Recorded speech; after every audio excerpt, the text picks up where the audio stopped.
माँ का प्रिय फरिश्ता हूँ। मैं जीतती हूँ क्योंकि मैं जीतने के लिए पैदा हुई हूँ। थैंक यू गॉड इस नए दिन के लिए। थैंक यू गॉड इस मैजिकल बुक रीडिंग क्लब का हिस्सा बनाने के लिए। थैंक यू गॉड इन प्यारे रिश्तों के लिए। थैंक यू गॉड एक नई उमंग के लिए। Thank you God, thank you God, thank you God.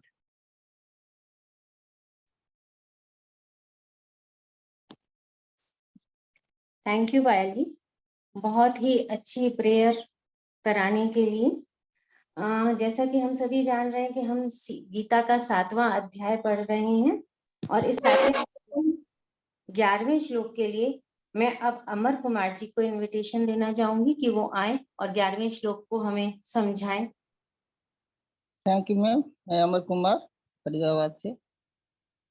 मैं 7वें अध्याय के 11वां श्लोक पढ़ रहा हूँ।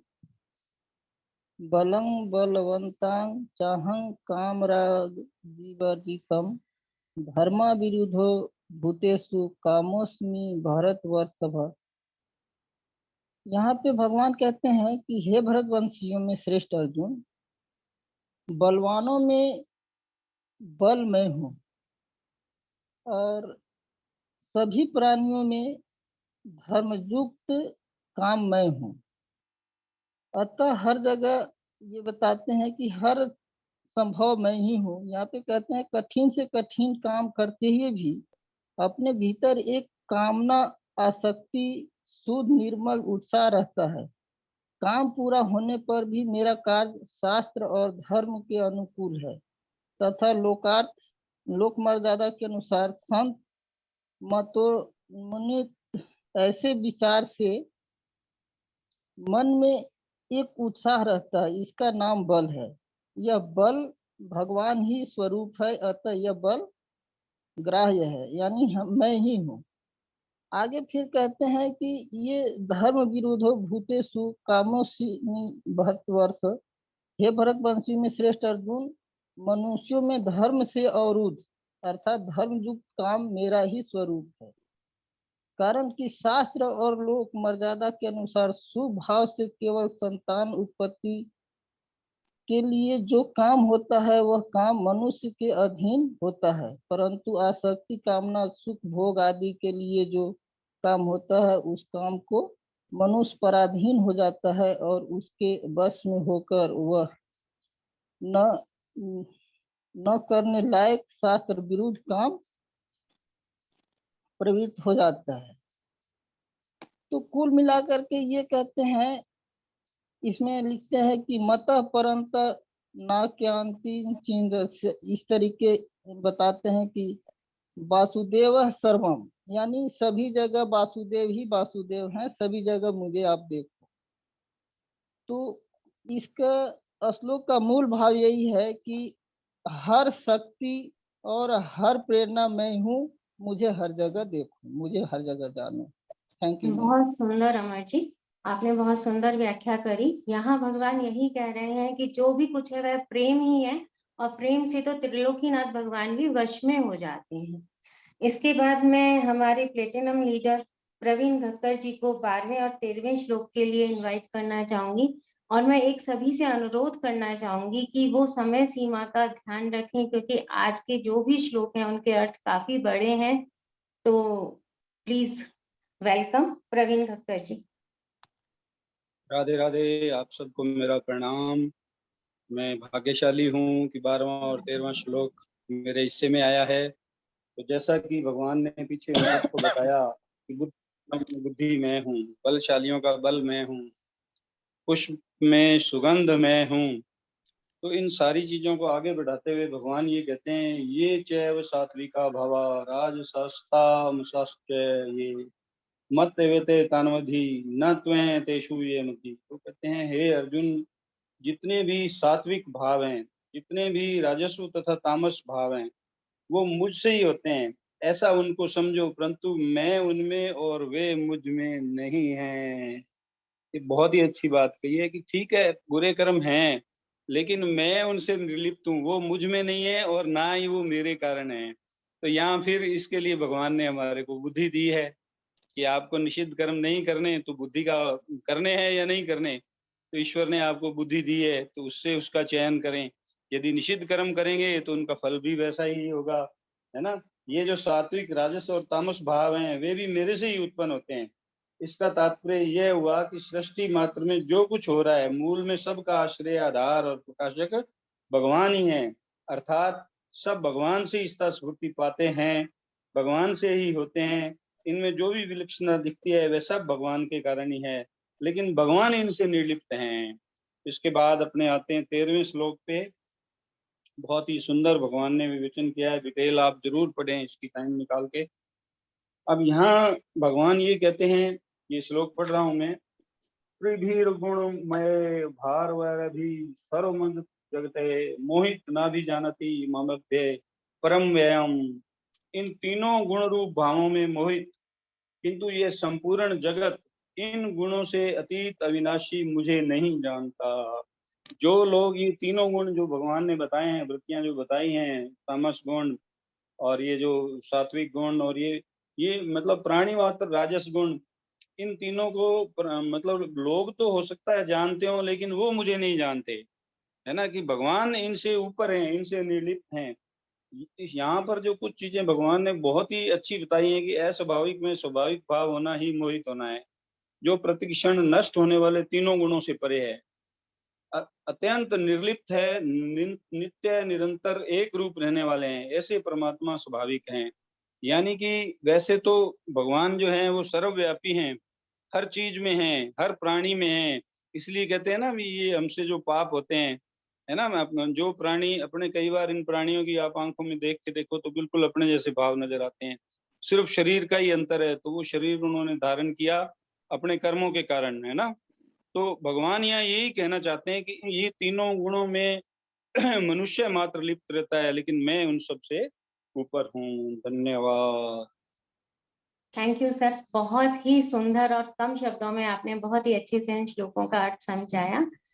अब आगे गीता को आगे बढ़ाते हुए 14वें श्लोक के लिए मैं श्याम सुंदर जी टेलर जी को आमंत्रित करती हूँ, वो आए और 14वें श्लोक की व्याख्या करें। सभी को राधे राधे। मैं श्याम सुंदर टेलर जयपुर से 14वां श्लोक पढ़ने का मुझे सौभाग्य प्राप्त हुआ है। मैं शुरू करता हूँ। देवी हरोसा गुणमयी मम माया दुर्तया मामेव ए प्रबंधते माया मैंताम तरंती ते। क्योंकि मेरी है गुणमयी देवी माया दुर्तय है, अर्थात इससे पार पाना बड़ा कठिन है। जो केवल मेरे ही शरण होते हैं वे इस माया को तर जाते हैं। देवी रोसा गुणमयी मम माया दुर्तया। सत्व, रज और तम, इन तीनों गुणों वाली देवी अर्थात परमात्मा की माया बड़ी ही दुर्तत्य है। लोग, भोग और संग्रह इच्छा रखने वाले मनुष्य इस माया से संबंध विच्छेद नहीं कर सकते। दूर्त यही कहने का तात्पर्य है कि मनुष्य अपने को कभी सुखी, कभी दुखी, कभी समझदार, कभी बेसमझ, कभी निर्बल और कभी बलवान आदि मानकर इन भावों में तल्लीन रहते हैं। इस तरह आने जाने वाले प्राकृत भावों और पदार्थों की तादात्म्य ममता कामना करके उनमें बंधे रहते हैं और अपने को इनमें रहित अनुभव नहीं कर सकते। यही इस माया में दुर्तयत पना है। मामेव ए प्रदंते माया मैंता तरंती थे। मनुष्य में जो केवल मेरी शरण में होते हैं वे इस माया को तर जाते हैं, क्योंकि उनकी दृष्टि केवल मेरी ही तरफ रहती है, तीनों गुणों की तरफ नहीं। जैसा कि पहले वर्णन किया है, सत्व, रज और तम, ये तीनों गुण न मेरे हैं और न ही मैं उनमें हूँ। मैं तो निर्लिप्त रहकर सभी कार्य करता हूँ। यहाँ मामेव कहने का तात्पर्य है कि वे अनन्य भाव से केवल मेरी शरण में होते हैं, क्योंकि मेरे सिवाय दूसरी कोई सत्ता है ही नहीं। Thank you ma'am. धन्यवाद, धन्यवाद। आपने बहुत ही अच्छे सुंदर तरीके से बताया। यहाँ तक हम श्लोकों में पढ़ रहे थे कि भगवान ये कहते हैं जो भी मेरी शरण में आता है वह इस माया से तर जाता है। और उसके बाद ये भी अब आगे के श्लोकों में भगवान बता रहे हैं कि सबके सब प्राणी मेरी शरण में क्यों नहीं आते, उसके क्या कारण है। तो इसको आगे बढ़ाने के लिए 15वें श्लोक के लिए मैं अपने बहुत ही उत्साहित लीडर रेणु मिश्रा जी को आमंत्रित करती हूँ। Please welcome Renu ji. Thank you Preeti ji, thank you so much. नमस्कार सभी को, नाम रेणु मिश्रा पटना से बोल रही हूँ। तो मैं श्लोक पढ़ती हूँ। नामां दुष्कृतिनो मूढ़ा प्रपद्यन्ते नराधमा मायया प्रहृत ज्ञाना आसुरं भावमाश्रिता।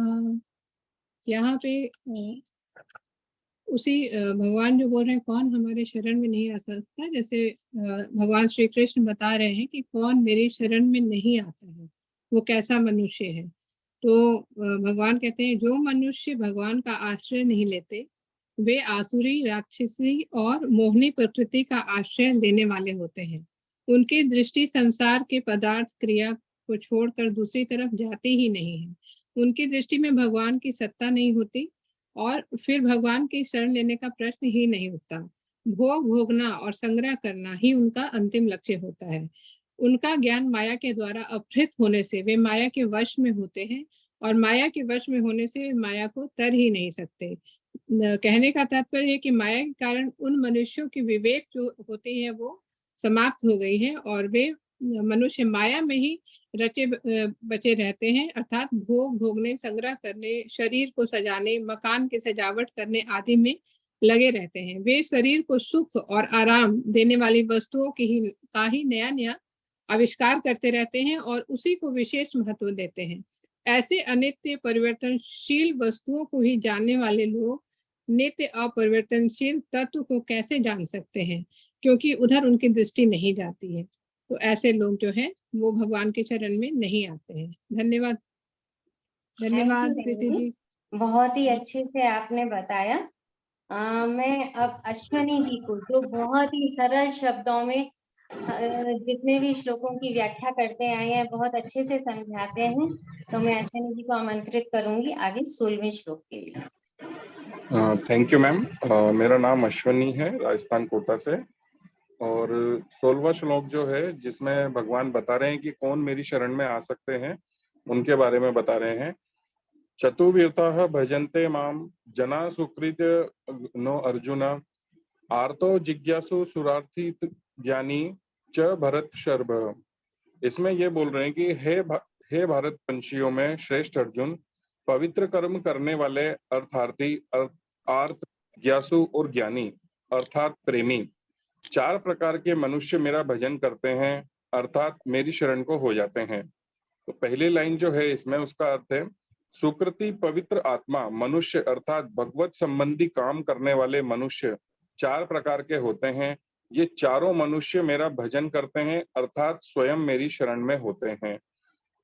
और आर्तो जिज्ञासु सुरार्थी ज्ञानी च भरत शर्भ, अर्थार्थी, आर्त, जिज्ञासु, ज्ञानी अर्थात प्रेमी, ये 4 प्रकार के भक्त हैं जो भगवान का भजन करते हैं और भगवान की शरण में होते हैं। तो अर्थार्थी भक्त कौन से होते हैं ये बताया गया है, जिनको अपनी न्याय युक्त सुख सुविधा की इच्छा हो जाती है, अर्थात धन संपत्ति वैभव आदि की इच्छा हो जाती है, परंतु उसको वो केवल भगवान से ही चाहते हैं, दूसरे से नहीं। ऐसे भक्त अर्थार्थी भक्त कहलाते हैं। दूसरे जो होते हैं आर्त भक्त, प्राण संकट आने पर, आफत आने पर, मन के प्रतिकूल घटना घटने पर जो दुखी होकर अपना दुख दूर करने के लिए भगवान को पुकारते हैं और दुख को दूर करना केवल भगवान से ही चाहते हैं, दूसरे किसी उपाय को कामों में नहीं लेते, वे आर्त भक्त कहलाते हैं। उसके बाद जिज्ञासु भक्त हैं जिसमें अपने स्वरूप को भक्त वक्त को जानने की जोरदार इच्छा जागृत हो जाती है, यानी कि भगवान को जानने की इच्छा जागृत हो जाती है कि वास्तव में मेरा स्वरूप क्या है, मेरे को भगवान ने क्यों भेजा हुआ है और भगवत तत्व क्या है। इस प्रकार तत्वों को जानने के लिए शास्त्र, गुरु अथवा पुरुषार्थ का भी आश्रय न रखते हुए केवल भगवान के आश्रित होकर उस तत्व को केवल भगवान से ही जानना चाहते हैं, वे जिज्ञासु भक्त कहलाते हैं। और आखिरी है ज्ञानी, जो कि प्रेमी भक्त हैं।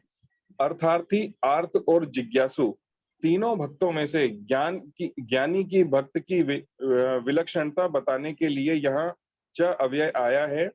ज्ञान भक्तों की अनुकूल से अनुकूल, प्रतिकूल से प्रतिकूल परिस्थिति, घटना, व्यक्ति, वस्तु आदि सब भक्तस्थ स्वरूप में ही दिखते हैं, अर्थात उसको अनुकूल प्रतिकूल परिस्थिति केवल भगवान की लीला ही दिखती है। जैसे भगवान में अपने लिए अनुकूलता प्राप्त करने के लिए, प्रतिकूलता हटाने के लिए और बोध प्राप्त करने आदि किसी तरह की भी कभी किंचित मात्र भी इच्छा होती ही नहीं। वे तो केवल भक्तों के प्रेम से ही मस्त रहते हैं। यानी कि जो भगवान की भक्ति में लीन हो जाएगा और जो प्रेम स्वभाव से सभी से रहेगा, वो एक ज्ञानी भक्त कहलाता है। Thank you ma'am. बहुत शानदार अश्विनी जी, बहुत ही अच्छे शब्दों में आपने सारी तरह के भक्तों की परिभाषा बताई। यहाँ पे भगवान सबसे अच्छा भक्त जिसको बता रहे हैं वह ज्ञानी भक्त को बता रहे हैं। अब मैं 17वें श्लोक के लिए कनिष्का जी को इनवाइट करूंगी। कनिष्का जी, आप शायद नई रीडर हैं, मैं चाहती हूँ कि आप सभी को अपना इंट्रोडक्शन देते हुए 17वें श्लोक की व्याख्या करें। प्लीज वेलकम कनिष्का जी।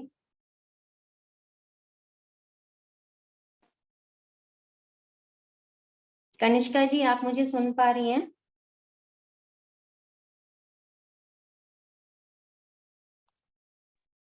निष्का के नाम से किसी ने ज्वाइन किया नहीं है दीदी। तो कोई भी 17वें श्लोक का को समझाना चाहे, 17वें श्लोक की व्याख्या करना चाहे तो प्लीज। मैं कर देती हूँ Preeti di. Thank you. Good morning Preeti di, good morning leaders. तो अभी जो हम 17वां श्लोक पढ़े जा रहे हैं उसमें जैसा कि अभी बताया कि 4 तरह के भक्त हैं और उसमें भी ज्ञानी भक्त जो है भगवान ने बोला है कि जो मेरी भक्ति करता है उसके विशेषता का ही अब उसको श्रेष्ठ माना है और अब उसकी विशेषता का वर्णन जो है 17वें श्लोक में कर रहे हैं। तेषां ज्ञानी नित्य युक्त एक भक्ति ही विशिष्यते प्रियो ही ज्ञानिन अत्यर्थम अहम स च मम प्रियः। तो इन चारों भक्तों में उन्होंने बताया है कि जो अनन्य भक्ति वाला जो ज्ञानी प्रेमी भक्त है वो श्रेष्ठ है, क्योंकि वो उनको भी प्रिय है और उनको भगवान प्रिय है। तो इन्होंने इसमें जैसे बताया कि जैसे गोपियां है वो सब चीजों में जो है भगवान को ही देखती है।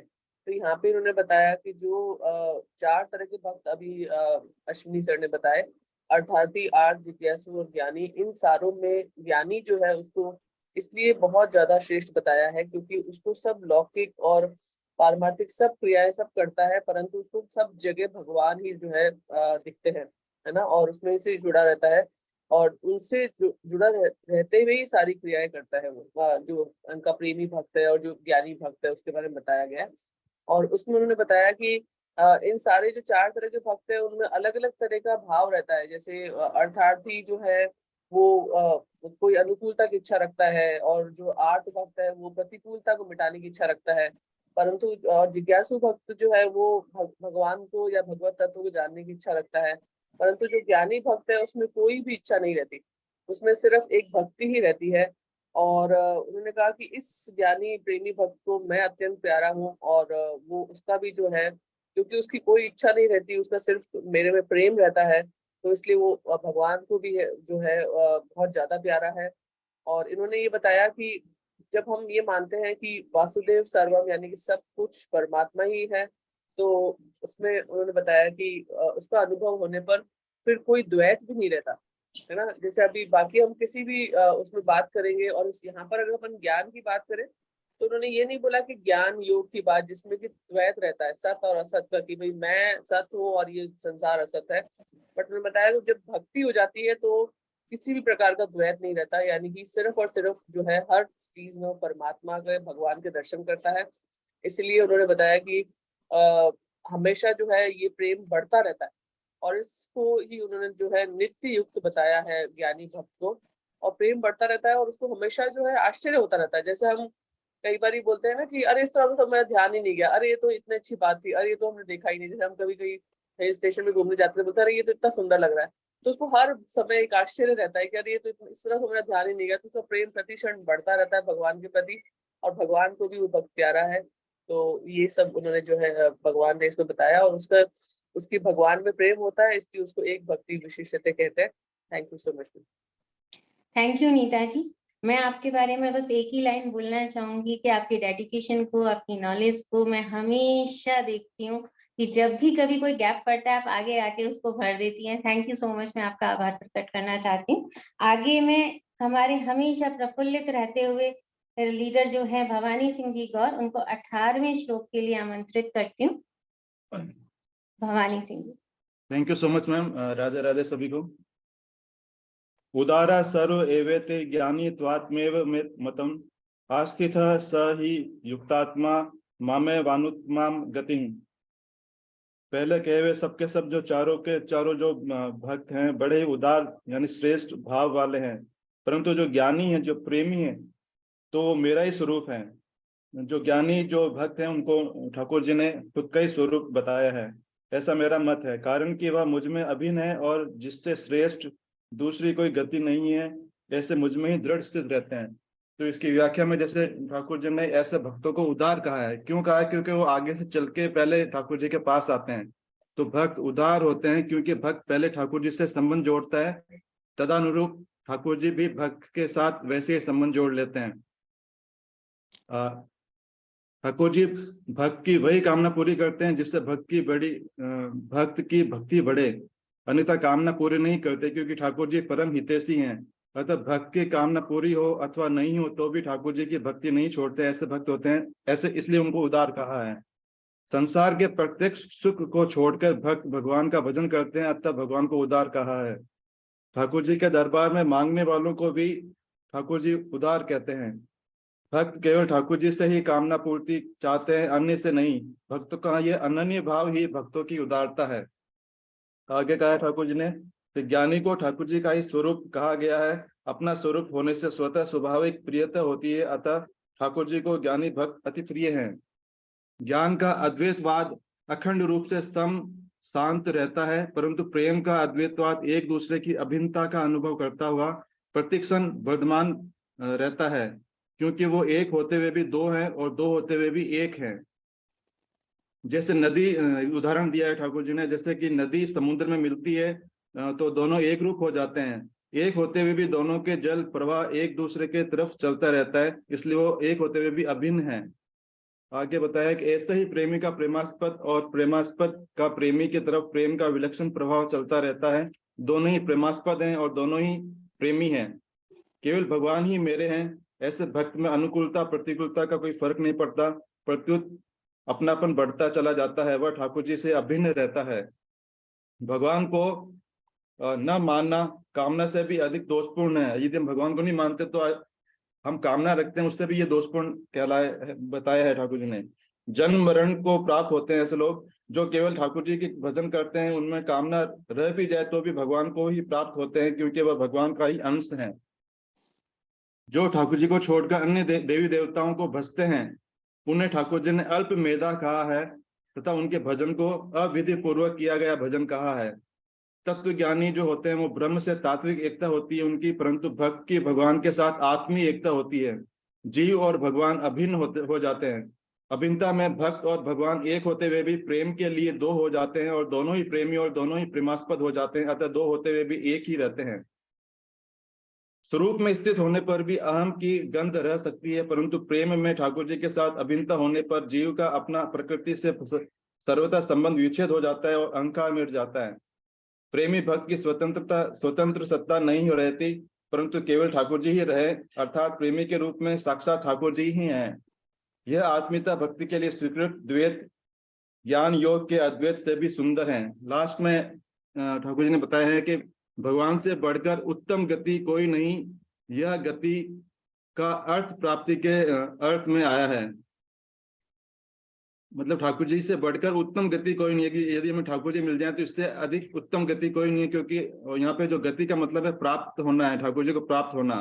अंतिम प्राणीय तत्व होने से अंतिम प्राप्ति तत्व होने से ठाकुर जी ही सर्वोत्तम गति है। राधे राधे। थैंक यू भवानी जी। अब मैं हमारी सबकी प्रिय अमृता भाभी, अमृता जी को इनवाइट करना चाहूंगी, जो कि जितनी ऊंचाइयों पे हैं उतना ही इनका नम्र स्वभाव है। मैं इनसे जितनी बार मिलती हूँ उतनी बार ही प्रेरित होती हूँ, और बस इनके लिए जितने भी शब्द हैं कम पड़ जाएंगे कहने को। तो अमृता जी, अमृता मैम, प्लीज धन्यवाद प्रीति जी। पोस्टिंग बहुत ही शानदार चल रही है, आपकी आवाज बहुत मीठी है, सुन के बहुत ही आनंद आता है। ऐसा लगता है कि आप बोलते रहें और आप ही आज के श्लोक और सारे उनका पठन कर लें। बहुत ही प्यारी आवाज है आपकी और आप पूरे नियंत्रण के साथ इस कार्यक्रम का, इस मीटिंग का संचालन कर रही हैं। आप सबका बहुत बहुत धन्यवाद और आप सब महानुभावों को प्रणाम। और मैं चाहूंगी कि ये श्लोक काफी बड़ा है शायद, तो मैंने इसको कुछ कुछ समझने की कोशिश की है और आप सबके सहयोग से मैं चाहूंगी कि कुछ त्रुटि हो तो माफ करें और इसको मैं समझाने की कोशिश करूंगी। तो मैं इसका पठन आरंभ करती हूँ कि बहुनाम जन्मनाम अन्ते ज्ञानवान्मा प्रपद्ये वासुदेव सर्वमिति स महात्मा सुदुर्लभ।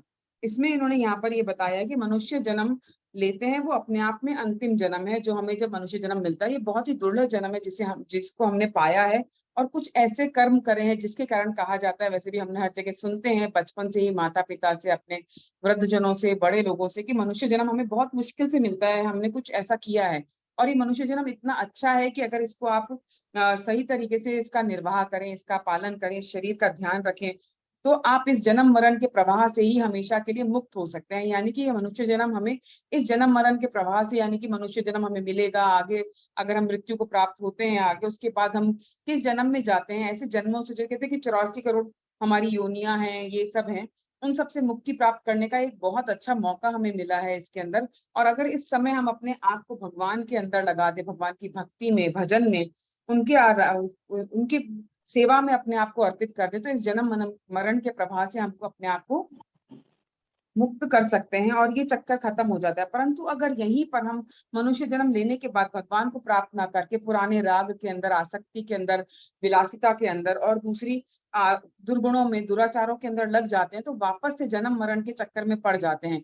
इतना भी हमें धन्यवाद करना चाहिए कि अगर मनुष्य जन्म लेने के बाद अगर हमें दोबारा जन्म मिल रहा है, वो अगर हमें वापस से मनुष्य का मिल गया है, तो हमें उसके लिए भी धन्यवाद करना चाहिए और हमें उस जन्म को सार्थक बनाते हुए, भगवान के श्री चरणों में अर्पित करते हुए, उस जन्म के अंदर हमें जन्म मरण से मुक्ति पानी चाहिए। यहाँ पर इन्होंने इस जन्म के अंदर गुरु की जो महिमा है वो बहुत ज्यादा अधिक बताई है। जैसे कि मैं इसको अगर अपने व्यापार से, बिजनेस से जोड़ूं, तो इसके अंदर भी हमारे मेंटोर की, हमारी अपलाइन की, जो हमारे मेंटोर है, जो हमें मार्गदर्शन देते हैं हमारे व्यापार को चलाने का, उनकी बहुत बड़ी मतलब की भूमिका निभाते हैं। जैसे कि नाव के ऊपर एक नाविक जो है वो गुरु की भूमिका निभाता है हमारे जीवन के अंदर, हम उसके अंदर बैठने वाले यात्री हैं और जो हवा है वो भगवान है जो हमें दिशा प्रदान करती है। और अगर हम यहाँ पर भी अपने आत्मा का हनन करते हैं, पतन करते हैं, अपने कर्तव्यों का पतन करते हुए गलत रास्तों पे जाते हैं, तो हमारे फिर से हम उन चक्रों में पड़ जाते हैं। इसलिए यहाँ पर गुरु की महिमा बहुत ज्यादा है। और यहाँ पर मैं धन्यवाद करती हूँ कि एमवे के अंदर जब हम आते हैं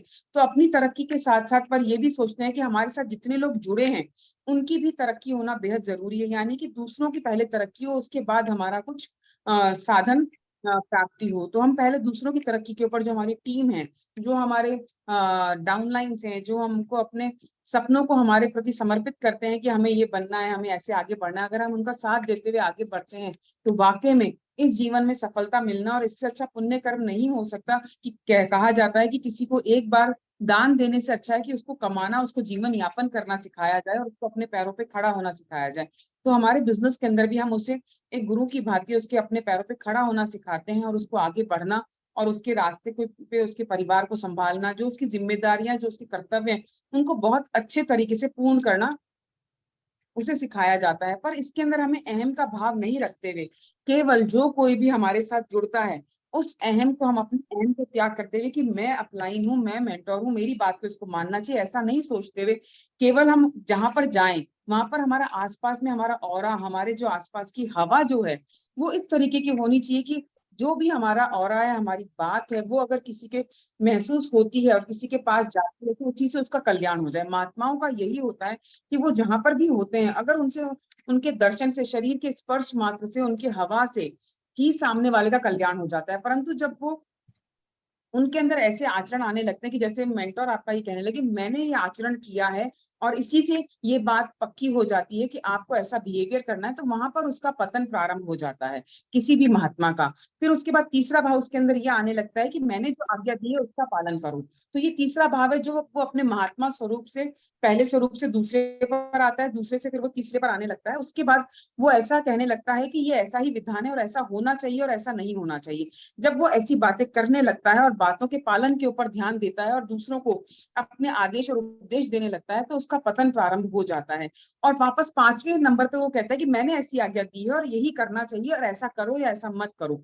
ये जब विचार उसके अंदर आने लगते हैं, और ऐसा कहीं कहीं पर वो इनको बाद में इस तरीके से कहता है कि तुम्हारा कुछ नहीं हो सकता, यानी वो शाप भी दे सकता है, वरदान भी दे सकता है।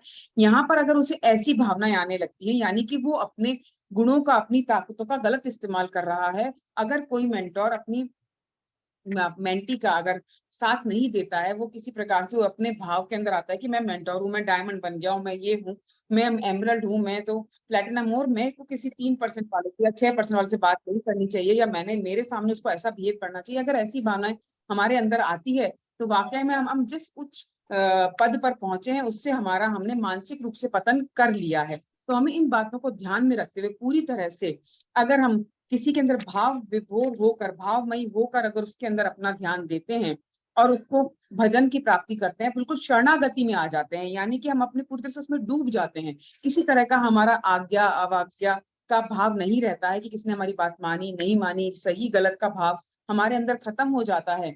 तो वो चीज हमारी शरण की प्राप्ति होती है और सब कुछ वासुदेव ही है, उसके अंदर हम डूब जाते हैं। तो यही हमारा एक वास्तविक ज्ञान है और यही हमें जन्म और मरण के चक्कर से, इस प्रवाह से मुक्ति दिलाता है। और यही हमारा अंतिम जन्म साबित हो सकता है अगर हम इसको पूरी तरह से अपने आप को ध्यान देते हुए करें। धन्यवाद आप सबका। बहुत अच्छे से मैंने इसको कोशिश करी है समझाने की, क्योंकि इसके अंदर 10 पन्नों के अंदर इसको समझाया गया है, तो मैंने इसको बहुत समेटने की कोशिश करी है। लंबा हो गया हो थोड़ा सा तो मैं माफी चाहती हूँ। थैंक यू अमृता भाभी, बहुत सुंदर व्याख्या, बहुत सुंदर समझाया आपने एमवे से रिलेट करते हुए। और विवेक सर को आमंत्रित करना चाहूंगी, जिनके लिए मैं कहना चाहती हूँ कि जिनका आत्मविश्वास देखकर हमें हमेशा प्रेरणा मिलती है, हमेशा हम उनसे प्रेरित रहते हैं। जब भी मैं अपने बारे में कहना चाहूँ, जब भी मैं थोड़ा सा भी डगमगाती हूँ और विवेक भैया को सुन लूं, तो दोबारा पूरी तरह उत्साहित हो जाती हूँ इस एमवे विजन्स को करने के लिए और उनकी गाइडलाइन को बिल्कुल समझ के और उस पर चलने के लिए। विवेक भैया प्लीज आए आप। थैंक यू दीदी, बहुत अच्छे तरीके से सभी लोगों ने बहुत अच्छे तरीके से बताया। और अब 20वें श्लोक की जिम्मेदारी जो है वो मैंने ली थी, तो उसको बताएंगे। तो 19वें के अंदर भी, उसके पहले भी ये बता रहे हैं, कल भी ये बात हुई थी, जो बहुत महत्वपूर्ण बात है कि जो मानव जन्म मिला है वो सबसे सर्वश्रेष्ठ है जन्मों के अंदर। ये तो अपन सब जानते ही हैं कि मानव जन्म से बढ़कर कुछ भी नहीं है ना। यानी कि अब अपन अपनी सफलता के एकदम पास हैं, जो अल्टीमेट चीज होनी चाहिए, मोक्ष मिलना चाहिए। लेकिन उस समय 20वां श्लोक भी ये बताएगा कि उस समय अपन अपने कर्म को ना करके, जैसे कहते हैं ना, अपन एकदम सफलता के पास होते हैं और उसी समय डीफोकस्ड हो जाते हैं। ऐसा मेरे को बहुत दुख होता है, बहुत लोगों को मैं अपनी टीम के अंदर भी देखता हूँ। जब वो सफलता उनको मिलने ही वाली होती है, तो अचानक उनको ऐसा लगने लगता है कि शायद वो और किसी बड़ी सफलता के लिए बने, यानी लालच के अंदर आ जाते हैं। कोई कंपनी चेंज कर लेते हैं, कुछ दूसरा काम करने लग जाते हैं, है ना। जब उनको एमवे के अंदर अच्छी सफलता मिल चुकी है, यानी कि अब उनको मानव जीवन जन्म तो मिल चुका है, अब थोड़ा सा करने से बस मोक्ष मिलने वाला था, लेकिन उसी समय लोभ के अंदर पड़कर, उसी समय अपने विश्वास को डिगा कर वो क्या करते हैं, सीधा जो है वो गर्त के अंदर डूब जाते हैं। अगली बार पता नहीं मानव जन्म भी कब मिलेगा, नहीं मिलेगा, ये तो जन्म जन्मों की बात हुई। इसी जन्म के अंदर किसी स्टूडेंट के परिप्रेक्ष्य के अंदर भी अगर अपन देखें कि जब वो चल रहा है एकदम राइट, लेकिन एग्जाम से 1 महीने पहले ही उसका जो है ना दुर्गति होनी स्टार्ट होती है, या तो किसी टेंशन के अंदर आ जाता है, या फिर वो क्या है कि कुछ और चीजें पढ़ने लग जाता है, जबकि उसको पढ़ना वही था जो वो पूरे साल पढ़ रहा था, उसी के ऊपर विश्वास करके। लेकिन अचानक से उसका कोई फ्रेंड आता है और बोलता है, अल्लाह तूने ये किताब नहीं पढ़ी क्या, इसके बिना तो कुछ होने वाला ही नहीं है। और वो अचानक बाकी सब छोड़ छाड़ के, जो उसने पढ़ा था, उसका कॉन्फिडेंस छोड़कर वो किसी नई किताब, और वो नई किताब बड़ी सी क्लिष्ट सी कॉम्प्लिकेटेड सी होती है, तो उस किताब को पढ़ के वो अपने लक्ष्य से एकदम भ्रमित हो जाता है। तो 19वें के अंदर और 20वें के अंदर यही बताया है, जो जीवन के साथ हम बहुत रिलेट करते हैं, कि अब अपन एकदम पास है, जो अपना एकदम लक्ष्य है उसके एकदम पास है। और जब आप सफलता के एकदम पास होते हो, तभी भगवान सबसे ज्यादा परीक्षाएं लेते हैं, उसी समय आपके धैर्य की परीक्षा होती है। उसी समय अगर आपने धैर्य को छोड़कर और जैसे ही आपका फोकस हटता है तो उस समय जो बड़ी सफलता आपको मिलनी होती है, भगवान कहते हैं कि उस टेस्ट के अंदर अब आप फेल हो गए हो। एमवे में सब चीजों में ऐसा ही होता है। तो 20वां श्लोक भी यही बता रहा है हमको, कामस्ते अस्ते हर्त ज्ञाना प्रबद्धन्ते अन्य देवता। एक अक्षर का मतलब समझेंगे अभी अपन। तम तम नियमा अस्थाय प्रकृतिया नियता स्वया। यानी ये कहना चाह रहे हैं कि जैसे जैसे तो आप टंकी ऐसा दे दो नहीं है कि बुद्धि अपनी एक बार कोई ये unmute आप हो जाए। इंडियन टंकी है तो खाली टंकी आपको दे दे, खाली दे देंगे, ठीक है। अरे टंकी ले लो।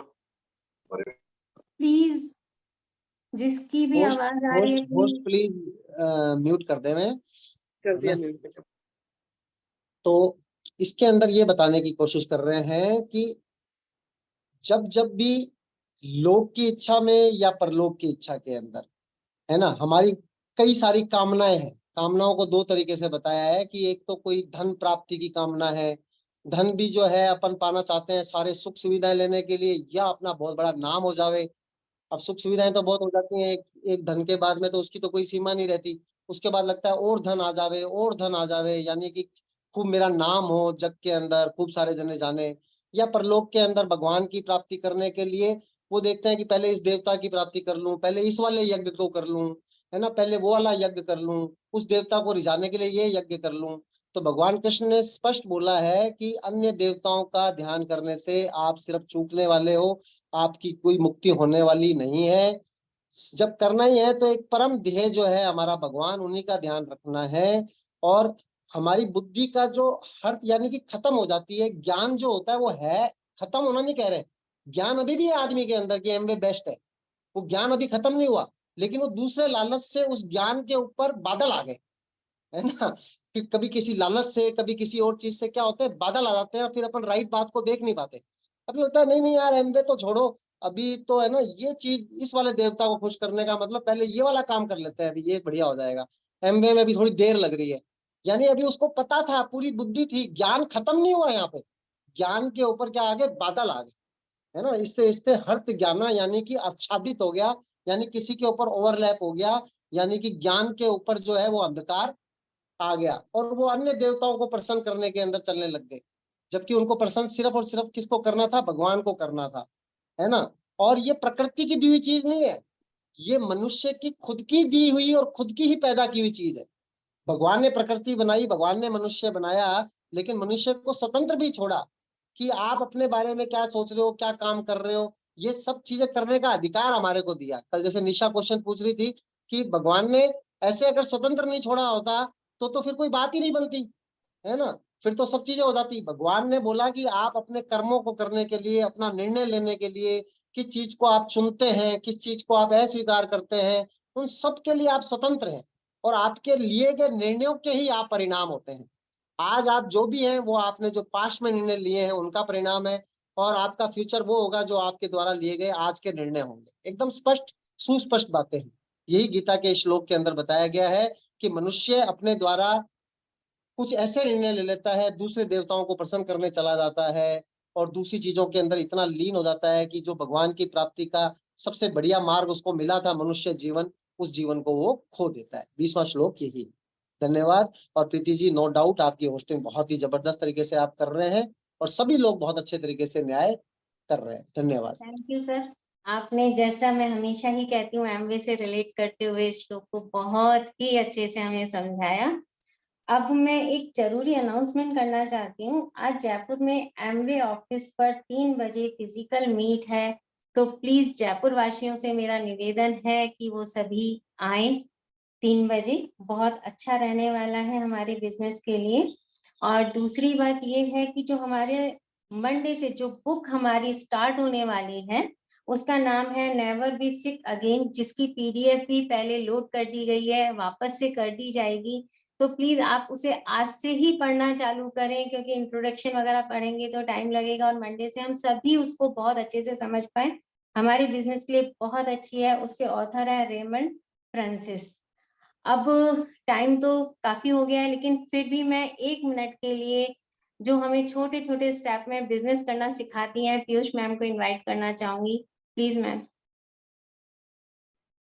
थैंक यू दीदी, थैंक यू। और वाकई में बहुत ही जबरदस्त आप होस्टिंग कर रहे हैं, बहुत अच्छा। वाकई अब जैसे अमृता भाभी ने कहा, आपको लगता है कि आप ही सुनते जाएं, आप ही श्लोक पढ़ते जाएं। बहुत ही मधुर वाणी और बहुत ही स्पष्टता। और जैसे प्रीति दी ने कहा, तो एवरी थर्सडे मीट करते हैं। थर्सडे मीट का एक कल्चर डाला है गुड़गांव के अंदर भी। आज थर्सडे को सीमा के यहाँ पे जो है प्रिवेंटिव हेल्थ के ऊपर पूरा वर्कशॉप है, और यहाँ पे एमवे स्टोर के ऊपर आज केमिकल फ्री होम्स और एसेट बिल्डिंग के ऊपर एक वर्कशॉप है। So you all can become the part. Welcome. Thank you everyone. अब मैं बहुत प्रभावशाली व्यक्तित्व की धनी रेणु डिकोस्टा जी को अफर्मेशन के लिए इनवाइट करना चाहूंगी। Please welcome Renu ji. Thank you Preeti didi, thank you so much.